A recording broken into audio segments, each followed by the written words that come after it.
When we look up any information about epilepsy, the first thing you will do will go to Dr. Google, and Dr. Google will tell you and start asking questions and start telling you information. So today I will tell you how to use Google correctly to get all the best information about your epilepsy, to get the best treatments, and bring all those right information to your doctor to improve the level of care and you look like a good doctor. The first step when you go to Google is to write the right information in Google and the right question. Instead of saying generic information and generic search subject like epilepsy or seizures, you write, for example, epilepsy in adults or epilepsy in elderly, seizures in children, seizures in 4 years old. The more you have specification in the search, the better the results will be.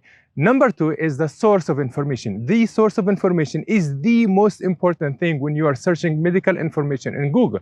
And Google and YouTube are trying to raise up the level of information and give the doctors and medical personnel the priority on the search because they have more reliable information. For example, when you search the word epilepsy and seizures, you might get some ads about like stuff, and then after that you get articles, and the higher priority is for medical articles that come from reliable sources. So recommendation is you read articles that are from reliable sources, from doctors and from institutions, like medical institutions like hospital websites and governmental agencies that are in medical field. So this is very, very important because if you get your information from unreliable sources, it is likely that they will have wrong information or they have motives to sell their supplements or to sell their devices that are not FDA approved for epilepsy treatment. And the third thing when you get your information from Google and YouTube is the information that you get, how do you use them and how do you deal with them. The way you use those information is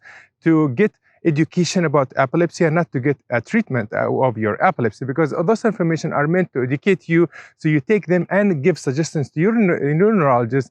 And also the information will come as videos and will come as websites and blog posts. So that's why I make all my videos and write my blog posts to educate everyone about epilepsy, so that will be a source for information when you go to your doctor, and they provide suggestions, not treatment, because whatever information we have here is for education only, and you're not meant to make a diagnosis or give specific treatment, and this is the job of the neurologist that is treating you. And the last thing about information in Google is that the misinformation and not trustworthy information, which is very, very important. So you want to make sure that the information you're getting is from reliable source and they are updated, because the science is updating every day, and we go to conferences and give lectures and everything so that we can stay up to date and make sure to know all of those new information and updates on about epilepsy, which I summarize in this video that has all the new updates and information about epilepsy. And stay healthy and see you in the next one. Salam.